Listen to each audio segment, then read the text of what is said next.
नाशिकमध्ये कुंभमेळ्याच्या निमित्तानं देशभरातून साधूंचा राबता सध्या नाशिकमध्ये येतोय। यामध्ये अनेक साधू आहेत, या साधूंच्या अनेक साधना आहेत आणि त्या साधनेचं आपापलं वैशिष्ट्य आहे। आपल्यासोबत दिगंबर आखाड्याचे महामंडलेश्वर भैयादास महाराज आहेत। यांच्याबद्दल सांगायचं झालं, यांच्या साधनेबद्दल सांगायचं झालं तर हे 26 वर्षांपासून झोपलेले नाहीयेत। पहिले 4.5 वर्ष ते उभे राहून त्यांनी ही तपश्चर्या म्हणा किंवा साधना केली आहे। आपण त्यांच्याचकडनं जाणून घेऊयात की नेमकी ही साधना त्यांची आहे काय। भैयादास जी, आपका स्वागत करते हैं हम साम टीवी में। तो आपकी ये जो लगन है, भगवान के प्रति जो लगन लगी आपको, तो वो क्या थी, वो उसकी शुरुआत थोड़ी सी बताइए हमें। मैं दरअसल पहले भगवान को नहीं मानता था और 17 साल की जब मेरी आयु तो मैं बीमार हुआ बहुत ज्यादा, और इतना बीमार हुआ कि मैं डॉक्टर से ठीक नहीं हुआ। हमारी एक बहन थी, वो मेहंदीपुर बालाजी राजस्थान पड़ता, तो वहां की पूजा करती थी हनुमान जी की।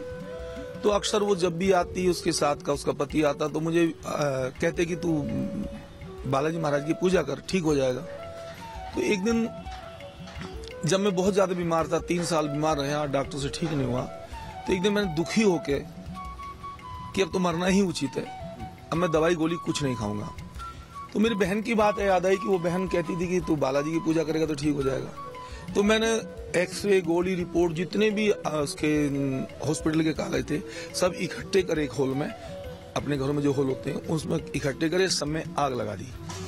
आग लगा के मैंने उस दिन बालाजी महाराज को, हनुमान जी को बालाजी महाराज बोलते हैं, तो मैंने हनुमान जी से प्रार्थना करी कि हनुमान जी महाराज, अगर मैं ठीक हो गया तो जीवन भर तेरा, और मर गया तो बस मर गया, अब मैं दवाई गोली नहीं खाऊंगा। तुझे जीवित रखना है तो मुझे आज बिना दवाई के ठीक कर। तेरे में अगर शक्ति है और तू वास्तव में भगवान है तो मुझे बिना दवाई गोली के ठीक कर दे। हनुमान जी की ऐसी कृपा हुई, जितनी देर में वो कागज जलकर भस्म हुए उतनी देर में मेरे सारे शरीर की बीमारी निकल गई। अब मुझे महसूस हुआ कि तेरे शरीर से रोग निकल रहा है और मेरा शरीर बिल्कुल स्वस्थ होगा। तो फिर मैं हनुमान चालीसा दिन रात पढ़ता रहा। मेरा कोई गुरु नहीं था, कुछ नहीं था, मैं हनुमान जी को गुरु मान के और दिन रात पूजा, मैं रात को भी नहीं सोता था। लगभग 18 साल में मुश्किल से 1 घंटा, 1.25 घंटा सोया। अगर सो भी गया, आंख बंद भी होगी तो तुरंत मुझे कोई जगह देता था कि भजन करने के लिए साधु बना गया। ऐसे ही चलते चलते काफी समय गुजर गया।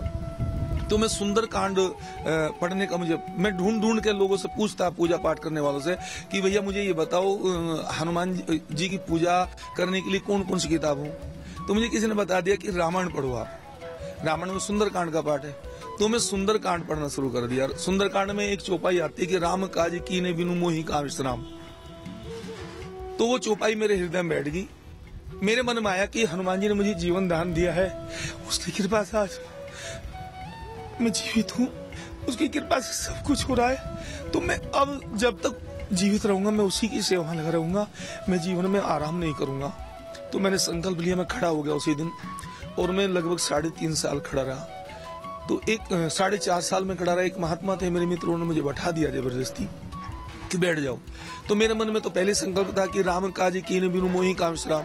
जब तक राम जी की जो दी हुई सेवा है, मैं जब तक उनको पूरा नहीं करूंगा अपने शरीर के रहते हुए, तो मैं आराम नहीं करूंगा। तो मैंने वही संकल्प लिया कि मुझे जीवन भर बैठना नहीं है। ये सब यादें आप याद कर रहे हैं तो आपकी आंखों में आंसू भी आ रहे हैं। वो हनुमान जी की,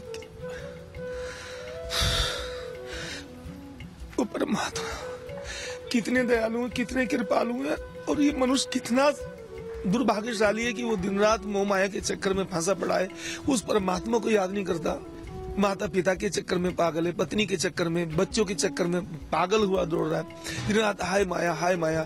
अरे उस परमात्मा को नहीं पकड़ता। इसलिए वो कितना दयालु है। ये जो आंखों में आंसू है, ये आंसू नहीं है, ये प्रेम जो उस परमात्मा के प्रति, उसकी कृपा कितनी है, उसको याद करके शरीर गदगद हुआ है। वास्तव में बहुत दयालु है, बड़ी कृपालु है। उस परमात्मा को याद करना चाहिए। मेरा जीवन बदल दिया। बस मैंने संकल्प लिया कि जब तक मेरे घट में सांस है मैं लेट के आराम नहीं करूंगा। बैठे आप 26 साल से सोए नहीं है, मतलब आप लेटे नहीं है, तो आपको इससे शरीर को कुछ व्याधि या कुछ तनाव नहीं होता है? मुझे 26 साल से मैं नहीं लेट रहा हूँ। सन लगभग 89 से मैं नहीं लेट रहा हूँ और 89 से मुझे आज तक कोई दिक्कत नहीं हुई है। बैठने से मुझे बड़ा, बल्कि आप विश्वास नहीं करेंगे, जब मैं अपनी ध्यान मुद्रा में बैठ जाता हूँ, जब अपने जितने भी काम करने के बाद में बैठता हूँ आराम से, तो मुझे लगता है कि जैसे तू बिस्तर पे लेट रहा है। मुझे महसूस होता है कि तू बिस्तर पे लेट रहा है। कई बार मैं चौंक के खड़ा होता हूँ, अरे मेरा नियम टूट गया, परंतु जब आंख खुलती है तो मैं ऐसे कैसे बैठा मिलता हूँ। तो वास्तव में मैं तो ये मानता हूँ कि जब मैं आंख बंद कर लेता हूँ तो हनुमान जी अपनी गोद में बैठा रहते हैं। ऐसा जगत में कोई काम नहीं जिसे हनुमान जी नहीं कर सकते। मेरा तो एक से एक काम, कुंभ के भरोसे आया हूँ, आश्रम से कुछ भी लेकर नहीं चला, एक ट्रक माल लेकर चला हूँ और थोड़े बहुत पैसे पड़े थे उन्हें लेकर चला हूँ। बाकी मुझे हनुमान जी पे विश्वास है कि यहाँ खूब चकाचक 10-11 हजार आदमी का रोज भोजन बनेगा। मेरा संकल्प है और सदैव ऐसी सेवा चलती रहेगी। जय श्री राम। भैयादास महाराजांची ही तपश्चर्या नक्कीच कौतुकाचा विषय आहे आणि सिंहस्थ कुंभमेळ्यादरम्यान अशा अनेक साधू संतांना आपण भेटणार आहोत। कॅमेरामॅन लोकेश माळीसह जयरामपुरी, साम टीव्ही, नाशिक।